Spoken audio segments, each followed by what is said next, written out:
I took advice from somebody that I guess that been there, done that. You know, a lot of times we'll go take advice from somebody who hasn't really scaled a business to the point that we want to scale it. So there's just these things in business that you don't know them until you learn it.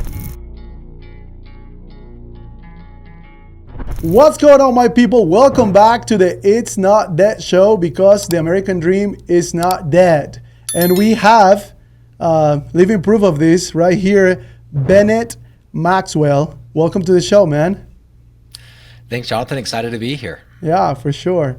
We are, we're talking right before this about different business ventures and stuff like that. And this is what we do here. So really the main reason why, we brought you on, it's because you have a really amazing track record, not only in solar, but also, buying and selling businesses, which, it's a lot of people, a lot of our listeners want to hear about. Is like, how do you get into that world? Because a lot of the times, it's not all about just bootstrapping it, but also buying something that's already working, right? A model that's already working. And I know that now you're actually focusing on that in the franchising brokerage, which is pretty amazing too.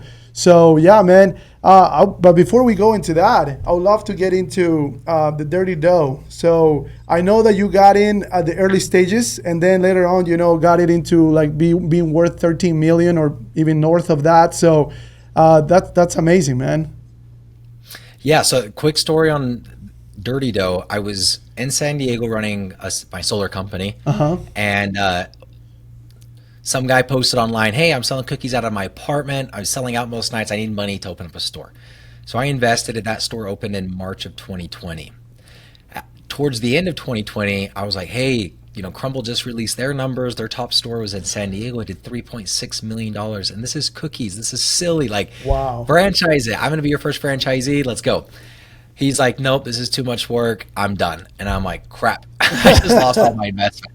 So there's one store, never been in food, never been in franchising, but I've done sales, and there's no difference between selling pest control or satellite, direct TV, Vivint Alarms, solar. It's just a different product. So I thought, hey, solar is a different product. So I bought the business in 2021, franchised it at the end of that year, hired a really good team, hired a really good CEO, board of advisors, because who wants to buy a franchise from a solar guy, right? It was like, hey, here's all this expertise in the franchise world. Trust them, don't trust me. Quick question there. Did you already have any experience doing this, or it was just first time doing all of this? Yeah, first time doing it all. So wow, that's amazing. I bought Dirty Dough. I was running that and the solar company for about 6 months together. And then somebody wanted to buy the solar company. So I sold that, had a good exit, like I wanted the $1 million exit, got the $1 million exit, felt amazing. And then it's like, hey, what's next? And I went to a startup course. So I flew out to Utah. I went to a 3-day startup course by a guy named John Richards. And there's like business, there's small business, and there's scalable business. And, I didn't really separate those in my mind, but he started a company, took Yellow Pages online, took it public for $31 billion. Like that's, and then you're like, well, here's my mom and pop solar company I sold for $1 million. Like it's just a different skill set. So he taught me what advisors were, which I didn't know. You could get top tier people on your board of advisors. You give them 0.5% equity, 1% equity, maybe 1.5%. But Dirty Dough was worth nothing, right? We weren't even a franchise. So I got this guy as my advisor because he taught me how to do that. Gave him 1.5% equity over a 2-year vesting period. And I'm like, hey, John, now that you're on, now what do we do? He's like, let's build the advisory board. I was like, hey, how do we do that? He goes, I know the guy. I sat on their board for a number of years. They're the largest property management franchisor in the world. Steve Hart's their CEO. He's awesome. He knows franchising. So then we got Steve Hart on. And that's kind of how we built. And it eventually led to me selling the company because I got Greg Majewski as an advisor, hit him up on LinkedIn. He was the former CEO of Jimmy John's. Hit him up for money. I was raising money too. I over that same 2 years that we're opening up stores every week, I also raised $9 million at like, $50,000 increments, which was it's a lot of people, which was kind of a lot. Yeah. But it kind of all came together because I took advice from somebody that I guess that been there, done that. A lot of times we'll go take advice from somebody who hasn't really scaled a business to the point that we want to scale it. So it went good. I mean, that you mentioned 13 million. We did 13 million in revenue our second year. Wow. And then brought on Greg as an advisor, then transitioned him to a CEO, and then his company, Craveworthy Brands, ended up buying Dirty Dough last year. Wow, that's amazing. That's such a story, man. Congratulations on that for sure. Yes. Yeah, thank you. I learned a lot, still learning. But there's just, like I said, like there's just these things in business that you don't know them until you learn it. So like getting, again, that was the best course that I took. And then now I have access to this guy forever, right? You know, even though I'm now doing a franchise brokerage, now I've built this relationship with him, and he knows everybody in Utah that's worth more than $10 million personally, right? So that also helped raising capital. But I would definitely recommend researching what advisory board is, how to set it up. I mean, I kind of explained it, but it's amazing. You know, you can, and you subject it to vesting. So if they don't perform, if they don't answer their calls, whatever, you take back your equity, you know, and nothing's lost. That makes sense. So how does someone go about, like, okay, so now let's say, you know, you're saying $50,000 increments, and what are you giving them in return? I mean, is it like a stock in the companies? Like, what kind of stock do you give them? Because at the end of the day, a lot of people are like, okay, yeah, you can go and ask for money, and some people might be, but how do you do that? You know, how do you structure? So this was my pitch. There's three typical ways you could raise money. So if I'm asking you for money, Jonathan, this is how I'd explain it. Yeah. The way that's most favorable to the business and the entrepreneur is a safe note. You give me money today, we'll figure out the valuation later, and then, you know, we'll figure it out later. So if it goes really good, you're going to get a little bit less because the valuation went up. Then we have the middle ground, which is a price round. Let's figure what the company's worth today. And if it's worth $1 million and you're going to invest $100,000, there's 10%, very easy. That's hard to do on a startup that has 7 stores open, but 300 sold, right? So you can't really do that. Then there's the third option, which is more favorable to the investor. And that's what I did. It's called a convertible note. And there's a few aspects of the convertible note that make it favorable to the investor, whilst, you know, it's still good for the entrepreneur.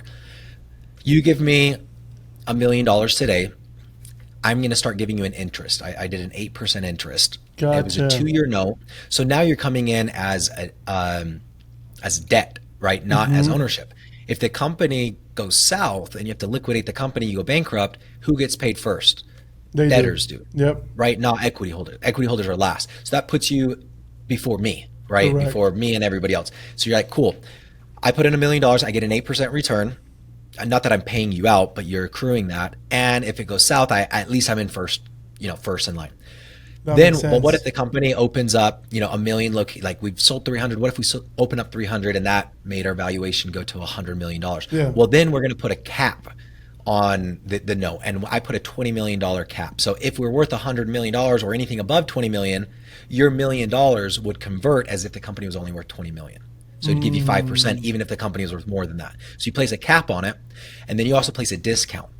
So what if we don't hit the cap, and in 2 years, I owe you your $1 million back plus 8% interest, or you could convert that at whatever the valuation of the company is at that time. Maybe we're only worth 10 million at the time. So then you take 10 million, then you take a 20% discount. So now we're only at 8 million, and you could convert your $1 million plus interest into equity at only an 8 million valuation. So if you hit the cap, if the company does really well, you're protected because we have that $20 million cap. If the company doesn't do so well, you're protected because you still get a discount and you're accruing interest the entire time, and you're ahead of me if anything went bad. So with that, that's how I raised money, and that's kind of how I explained it on those three. And I think it was very successful. And I think I had no regrets doing it that way because it should be on me. All the risk should be on me, right? Yeah. The investor should be first in line. Yeah. And so I had no problem raising on a convertible note. And then it was, 50 grand here, 100 grand here, 300 grand there, 25 grand there, and just every single month for 2 years to survive. That makes sense. Yeah. I don't think a lot of people understand, you know, when you start a business and how you're doing it, like the need for capital, you know, even if you're not franchising or anything like that, just a regular business, you know, like you're not going to figure that out. You're not going to be, you know, EBITDA positive, at least not right away, you know, like maybe not the first year or the first 2 years, you know. So a lot of people don't really understand the need for capital. And the problem is, like, obviously banks, the funny thing is, like, you know, this happened to me, you know. I was like, hey, I'm going to start this business. And I had this bright idea and everything. And all I wanted is $100K. And they wouldn't give it to me because I had no track record. you know. So obviously, you know, with banks, they don't give it to you. So then you're like, okay, well then I need to bootstrap it, and it's just very difficult, right? Because you may have, like you said, a lot of business. You may have all the things, but if cash flow is not there, you may go out of business. Even if you have, because it's a concept that I never understood before even I went to business school. Like, I never understood, how could you go out of business if you have a lot of customers, you know, just waiting to get your product? I mean, yeah, it's like scaling is the biggest problem. How do I scale? And then you actually scale, and then that is now your biggest problem because you're like, crap, how do I keep up with all of this? But yeah, just two different sets of problems, but they're both good, I guess. Yeah, it's good problems to have as long as you know what to tap into, because obviously we're not gonna know everything, but if you know where to tap into, who to tap into, and the knowledge, you know, just to be able to do this. Yeah, and I think the other thing, like with investors, again, I'm a sales guy, so I have my sales hat on. What is going to sell franchises? Is Bennett going to sell franchises? No, because I don't have a track record like that, you know. And then you could go find investors, but you find strategic investors that also are bringing you leads that sell franchises. Then that raises the valuation of the company. We had a guy from a TV show called Diesel Brothers. The Muscle was his name. Yeah. He invested, and apart from the capital that he invested, like just his name behind it, you know. So leveraging, when you bring on investors, you're also bringing on advisors, and they're paying you to be an advisor, you know, because now they're invested in your company. So I like that as well. I did feel like I had really good investors that had really good ideas, because I mean, we were hitting roadblocks all the time, and I would send out blast emails like panicking, like, hey everybody, I need help, this is my problems. But I had 15 good investors, you know what I mean? Plus my advisors that I got advice from. Yeah, it's like your own little way of doing like Shark Tank, you know? Yeah. That's just the way it works. Yeah, 100%. Yeah, if you get other people to invest with you, then yeah, you're not alone. And being alone sucks. When you're like, crap, everything's on me. I have to fund everything. I'm the only one that has, you know, risk. And then you build a team, and the risk diminishes, you spread the reward, but that's fun too. You know, you want to win with other people. I want to win with other people. Yeah, totally. And you know, you might have the best idea, but again, if you don't have the right team and the right knowledge, you know, it's just not going to go anywhere. It's just going to crumble. Or the right capital, right? Like you could have the best idea and you could be selling out, but you can't stock enough. And like with cookies, we were running into that. I have to prepare cookies today for the next 2 months, because I have to ship them to the stores well in advance. Yeah. And not only do I have to do that and always be 2 months ahead, so I have to stock 3 months of cookies now. Then I have to account for 10% month over month growth, you know? So not only do I have to produce 20 the store for 20 stores, in 3 months, I'm going to have 25 or 30 stores. Yeah. And then you have to predict that. And then cash flow is just really hard. We got saved because it is a physical product, and we went and got a $2 million line of credit from a bank. No bank would touch us, and we were in a lawsuit with Crumble. No bank would touch us, but then we're like, hey, but we're always sitting on $1 million worth of inventory, lend against that, and then they would lend whatever, 80% against that inventory, and that saved us because we needed that cash flow. We had the money there, but it wasn't there at the right time, right? That makes sense. Getting lines of credit definitely. You know, if you're not bankable, you could still get a line of credit if you have assets that they could collateralize it with. That makes sense. That's a good point. Yeah, no, later on, once we had assets, you know, they came in and they say, hey, we can give you cash or a line of credit, and they were going to give me a lot of money. And at that point, I didn't need it, you know. Yeah, you're like, I already have it. Yeah, I don't need it anymore. That's banking. That's how it works, so right? Opposite. Yeah, they don't want to touch you unless you're profitable. But once you're profitable, you're like, well, why do I need you? Exactly. So when you were talking about, you know, the way of, you know, conducting business and the way you did it with that Dirty Dough, I wanted to ask you, like, the way you and even obviously, you know, now that you're doing like a brokerage for franchises, so basically selling businesses as if they were commodities, right? Or just something like, I'm selling you this phone, I'm selling you this business. So how did you get to that point where you kind of like you were able to detach yourself, like your business is no longer your baby? Because I mean, I don't know, I struggle with that, you know, like myself, like my business is my baby. This is my first business, and I've made a lot of mistakes, you know, like very, very, like you said, all the liability and all these things, right, that come with starting your own business. But obviously, you know, achieving success and everything, it's like, how do you detach, not that I want to detach myself, but like, obviously, there has to be something, as far as like, how do you, like, if you ever want to transact, right? Yeah. Talk to me about that. Yeah. Like I was ready to sell. I was super stressed. I was ready to sell, but I still went through that of like, because I would go around and people would introduce me as like, oh, this is the owner of Dirty Dough, and it's like, Yeah, everybody, oh, wow. you know, and here's what happened. Nothing happened. Like I didn't really go through it. You sold, and I'm still the founder of Dirty Dough, but now I just exited it, right? Yeah, That didn't lose my identity. It was just like I kind of had to be, but what are you doing next? And as soon as yeah, I found that, what are you doing next?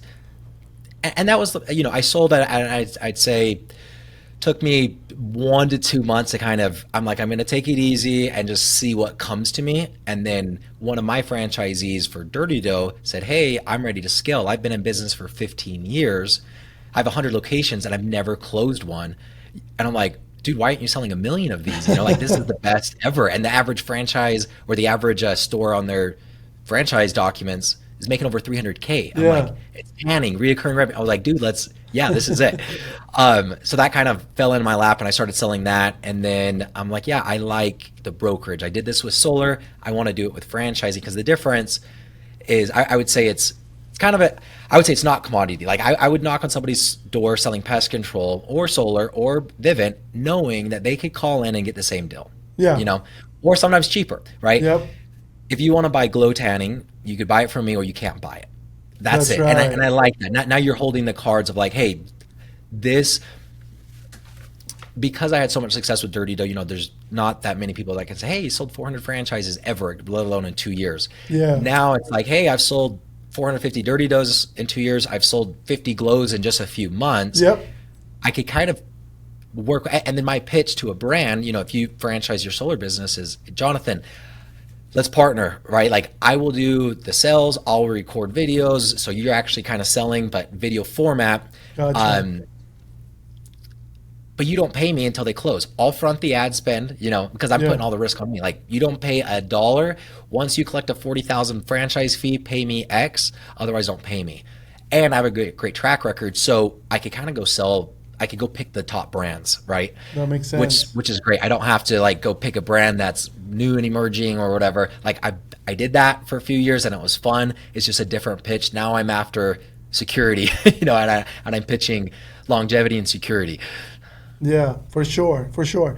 So yeah, and the reason why I'm asking you this too is because, you know, as a business, right? You're like, okay, what if I ever exited, for X amount of money, that wouldn't be a bad idea, just because the next thing could come and you could find passion for that new thing. But what I've seen, at least in my line of business, is like I've seen that these like there's this company specifically that I'm thinking about. They went through the process, started like, oh, okay, we're gonna sell. It's gonna be X amount of money. We're happy and whatever. But obviously, the due diligence takes like a year, or however long it takes for them to actually get to the point where I'll actually buy the company or transact. And it took them a Hmm. year, but that whole year they lost passion for the business because they were already moving into the next Yeah, yeah, thing, they're right? already checked out. They Yep. already checked out. So the business didn't do as much revenue that those 12 months And then to the the point valuation went down. that the valuation went down and the industry, saw a downturn. So basically the capital partners, they were like, never mind. So they whacked out. And now these guys are like literally, in a pickle, right? Yep. So that's why I'm asking you this is because like, is there a way that this could happen fast? That way, when you're like checked out, like you only have one more month and then you're out. So Oh, and, this is and how I did it. a lot of these guys, let me just tell you one more thing. A lot of these guys, what I've seen is like they want you to stay there for like a year or two to make sure that things are running smoothly, right? Anyway, go ahead. Yeah, and I think that's the way to do it. Yeah, I didn't want to do that. Like I'm with Craveworthy right now. I'm still working for them, but contractually, I didn't want to be obligated to stay with anybody yeah, for that time. So with Craveworthy, I brought him on as an advisor. He gotcha. was a great advisor for 8 months. Then I had a really good CEO in franchising, but we were no longer a franchise company. We had 15 corporate stores. So you have 100 employees right there, right? That's another business running cookie stores. And then supporting cookie stores as a franchisor is another business. Got and it. then food manufacturing is another business. Yeah. And we started selling cookies for other companies, white labeling. And then we were a logistics company. So it's like, okay, she's great at franchising, Jill, our current CEO, but we need somebody with more experience. So we brought on Greg as CEO. He was CEO for about 10 months, and then he bought the company. So it was really like, I got really lucky. You know, it's kind of like I got to hold his hand. I got to date him for a little bit before the marriage. But I would say, like, my advice to that situation is the deal's not done. It's not when the paperwork is signed. That's not when the deal's done. Deal's done when money hits your account, right? Correct. And until that hits, you are fully responsible for your business, right? Like, don't check out. And then I'd also say, keep in mind, like, do what I didn't do. I would stick with the company, whether it's contractual or not, like, stick with the company. I sold my solar company, and honestly, it went to zero. I mean, the whole company did. I sold it to a publicly traded company, and their stock was worth like, they're like, it's $2 a share, but yeah, we're down. It's only 70 cents. And I got, several 100,000 shares. Yeah. You know what it's worth today? Which I walked away from all of that when I went in full time to Dirty Dough. It was like, it's 0.00001 cents. It's like worth $30, and I didn't stick around with it. And that was kind of a whole mess. I think, like, for your company to survive, yeah, you should stick around. With Craveworthy, they're a huge company, huge organization, and they're doing a great job. This other one, the due diligence, I think was sloppy. It was quick. But what were they buying? I just had a sales organization. They were buying a system that I wasn't even really a part of. So whether I was in it every day or not, it didn't matter. Whether it was solar when I sold it or Dirty Dough, I wasn't the operator. It wasn't me. I read the E-Myth Revisited, which, quick summary, is the entrepreneur myth of, yeah, you're an entrepreneur because you own your own business, but not really. That's a myth. Correct. Because really you just own your own job, and it's a crappy job because you get paid last and you have to work the longest hours. So how do you get out of that cycle? Envision what you want your organization to look like in 3 years. Are you going to have a CEO, or 5 years, or 10 years, or 1 year? Are you going to have a CEO? All of the positions. And then if it's just you, or in solar, it was just me and my brother. So he was CEO and I was the sales whatever. And then I was also the CFO because I'm more on the finance side. And I was also the bookkeeper. And I just filled in my head on all of those positions until okay, this is how we're doing bookkeeping. This is how we do finances. Hire somebody. Okay, I was also the sales rep. This is how we do sales. This is how many hours we knock. You develop that whole system, and then you graduate yourself to the next position, which would be manager. And then now I hire sales rep. How does the manager get paid? How do they do incentives? How are they incentivized? What are their overrides? I develop all that. Then boom, now I'm a regional manager and I hire a manager. And if you do that and you actually make your org chart and you start with yourself, start one position at a time, build it out, hire somebody else, then you have a company that sells, because the company's not Bennett, right? With Dirty Dough, I mean, every month, I go to Mexico for a month or two every single year. I've been doing that. And it's not like I'm there working all the time. No, I hired a CEO right off the gate. So if you want to sell your business, you want to exit, like, you can't be your business. Your business has to run without you. And then, so what are you actually doing? You're doing strategy and you're focusing on growth, but you're not focusing on any day-to-day at all. And once you could do that, again, now you have an attractive business that somebody could buy. And then if you check out before, you check out after, doesn't matter because your business is running. I think what happened with them is they were probably a little too involved, or the business was too dependent on them. So when they checked out, it kind of fell apart. That's exactly what happened. Yeah, that's exactly what happened. And you mentioned, like, some businesses are just not sellable. And that's the main reason why. It's because the person is the business.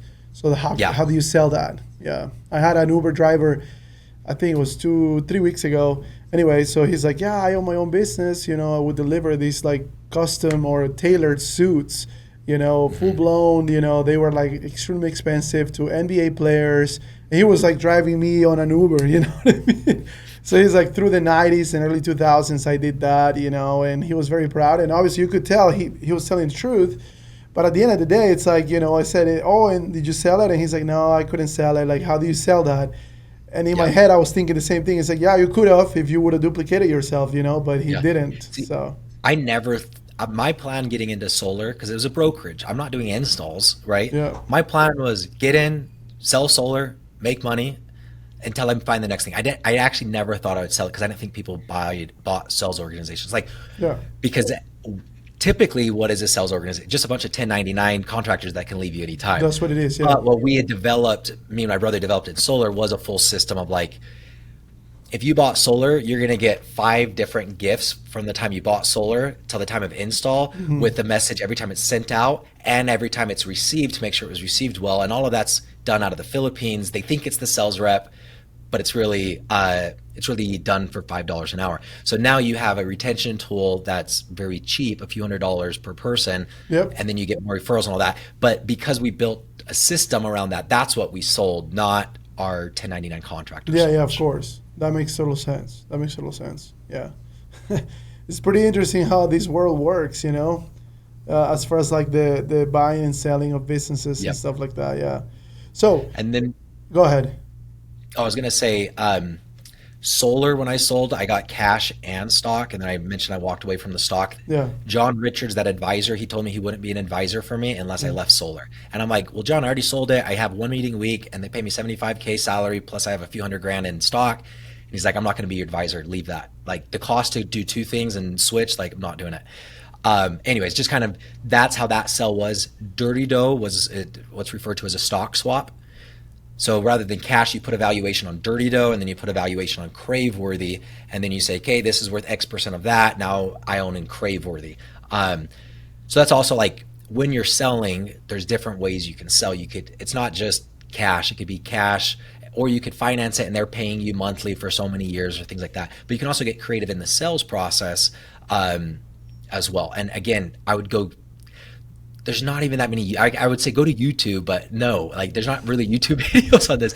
Maybe ChatGPT. Otherwise, go get an advisor of somebody who's been in a public company, taking a company public, because they know how to abide by all those regulatory laws and all of that advice, which I had no idea on. Totally. So you were mentioning that you were getting sued by Crumble. Is that right? Yeah. So talk to me about that. Like, I'm assuming that was your first major lawsuit as a business owner. How do you handle that? What was like, your family life while you were going through that? Yeah, so I got the lawsuit. We have 1 store open. It's just the store that I bought. There's no franchises open. And it's like, oh God, I'm done. This is a big company. We put up billboards saying Dirty Dough coming soon. There's one highway in Utah basically that goes through all, and that's kind of it. We're on one side, they're on the other side.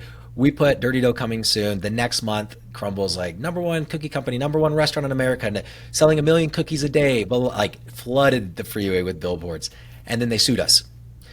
Read the lawsuit. I mean, you get the lawsuit, stomach drops, you're like, crap, I'm done. Then you read it, and in plain English, I'm like, wait, they're suing us because we use whimsical cookie themed designs and they also use whimsical cookie themes. That doesn't make sense. Then they're suing us. They say the shape of the box is the same because we use rectangle, they use rectangle. And they include their trade dress on, because they do have a trade dress on their box. And it specifically says, we do not include the shape of this box on the mark because you can't, or it's wouldn't have been approved. But they're suing us over that. Then they put side by side pictures of sprinkles of cookies with their sprinkles and our sprinkle cookie and their Twix cookie and their vanilla ice cream looks a lot like our vanilla ice cream. I'm like, anyway. So then it's like, okay, this is a joke. This is corporate bullies of like, we have more money than them. We'll just sue them and that's it. Like you could sue anybody for any reason. Make them disappear. Yeah. And then you can't get loans. You have to disclose it on your franchise documents. So anyways, that happened. Whatever, I'm going to fight it. Then a news, like 6 weeks after that, a local news station picked it up and it's like, Crumble's suing Dirty Dough and Crave Cookies. So I'm like, okay, well now it's out there. I could either have this conversation with every franchisee that I've already sold and every prospective franchisee, or I'll just go to social media. So I chose the latter, and I chose to be funny with it. So I took a screenshot of that first post or that article, and because it mentioned sprinkles, I'm like, Crumble, $1 billion company suing 2 startups over sprinkles. Hey, if your granny uses sprinkles on her cookies, tell her to watch out, Crumble's coming, or something stupid like that. But it was funny, and then it got kind of a lot of attention, and then we did billboards in response to their billboards, and it was cookies so good we're being sued, and it had like a cookie with a blurred out image with the word censored, and let your taste buds be the judge. Our cookies Yeah. don't crumble with competition. And we had fun with it. And, yeah, I'm sure 100,000 people saw that driving on the freeway, but I Yeah. posted it on LinkedIn and 1 million people saw it there. Yeah. And almost 100 news stations picked up, including CNBC. And so I was on CNBC and Good Morning America Wow. talking about the lawsuit. It gave us a lot of eyes, and because of my reaction and kind of being funny with it, on the billboards we did hashtag Utah Cookie Wars, so kind of associated a hashtag with it, and now there's 1 million videos on that.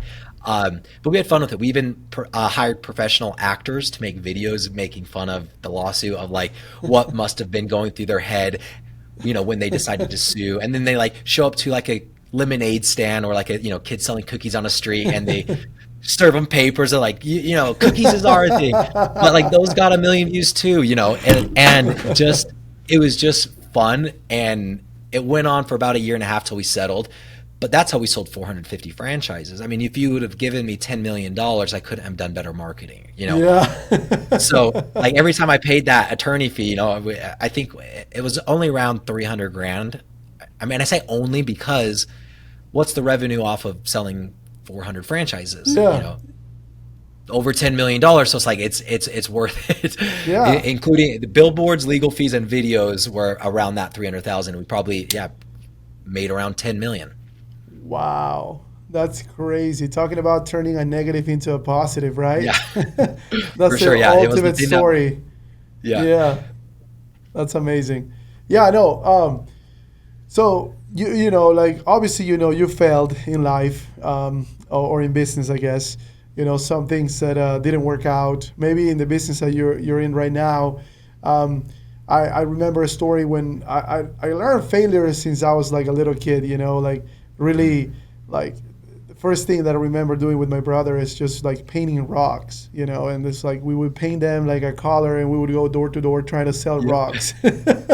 So those are things, and obviously we didn't do very well. So, but at the end of the day, that's what helps you, right? Even if it's not a turnaround situation like you did, which is that is amazing, right?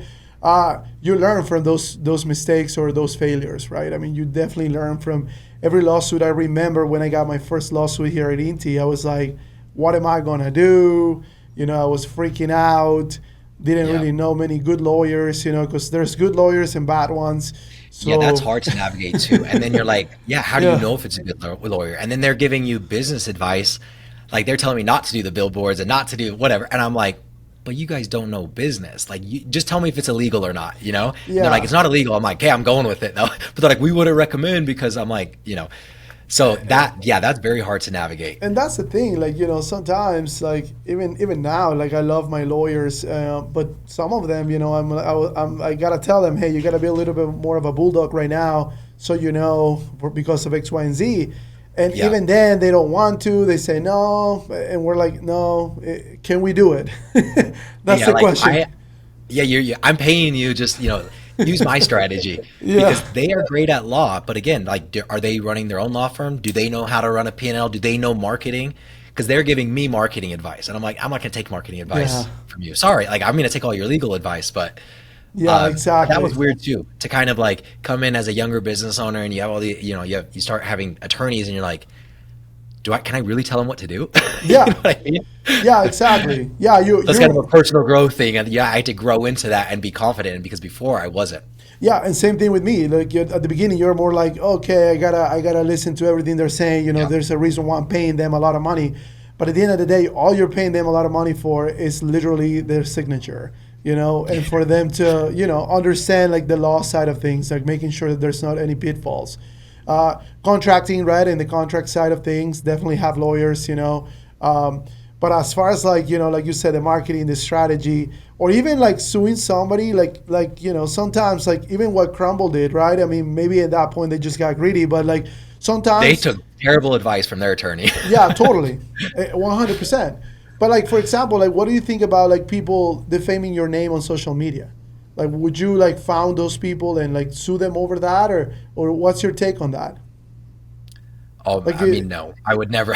No. I've never really thought about it, but I've also never had that happen. Other than, I mean, I had during the lawsuit, there's a lot of exposure and I have a decent following.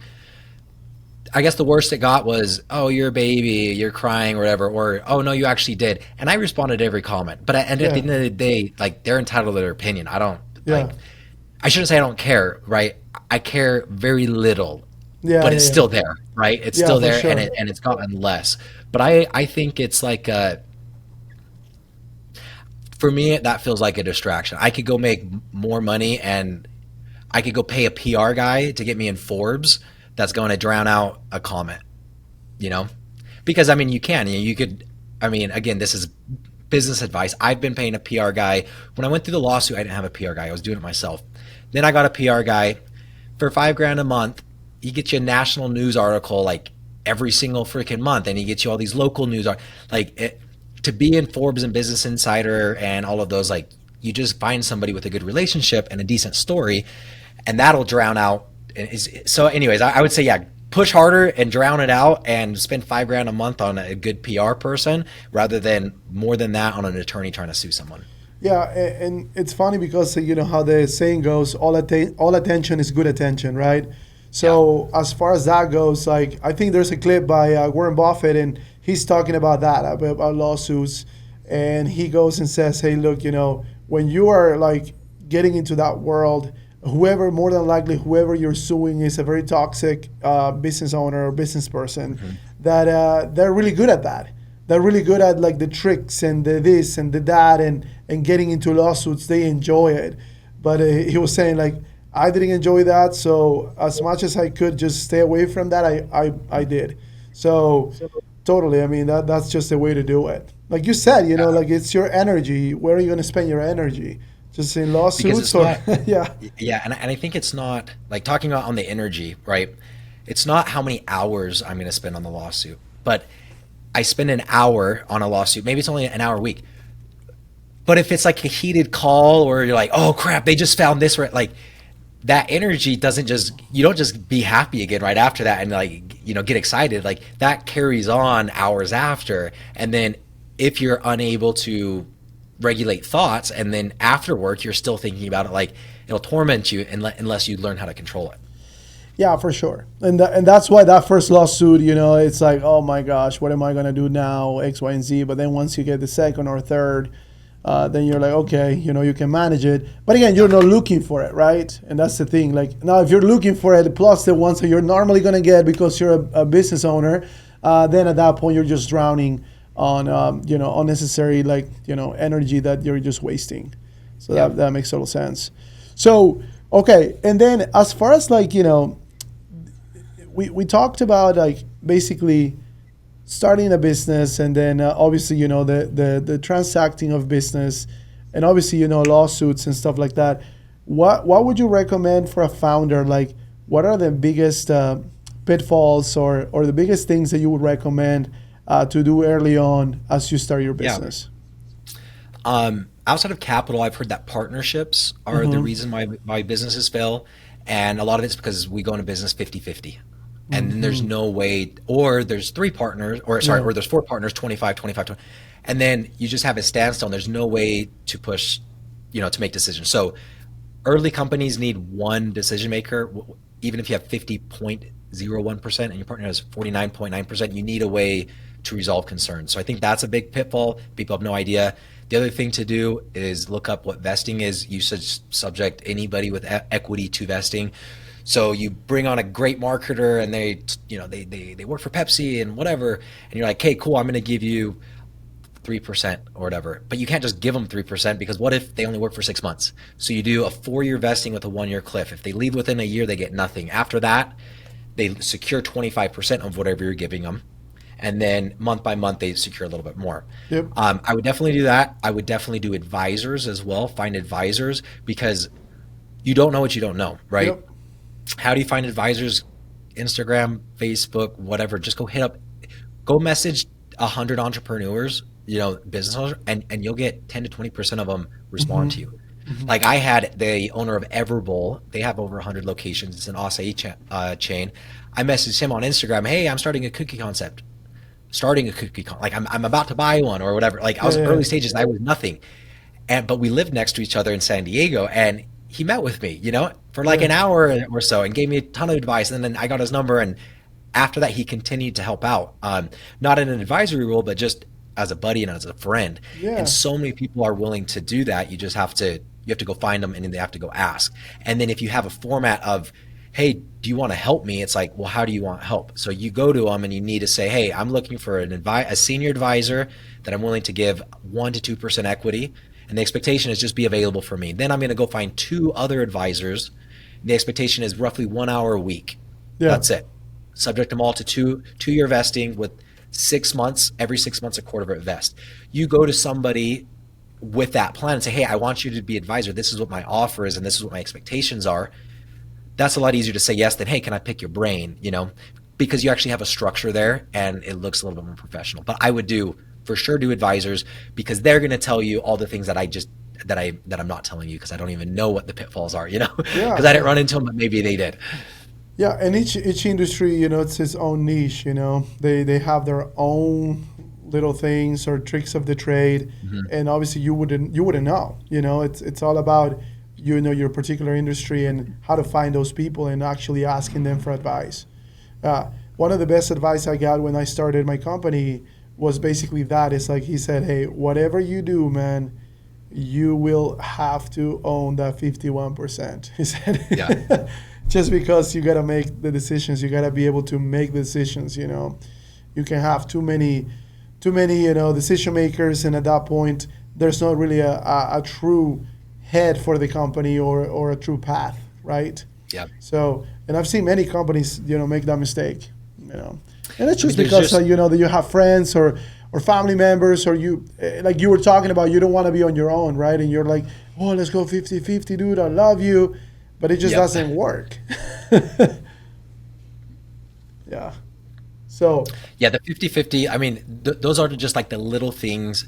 And then here's the other thing. It's like, okay, well, if I'm 51% and I go raise money and give away 5%, now I'm not owner, Correct. So then you're like, okay, if I'm going to raise money, am I going to dilute myself?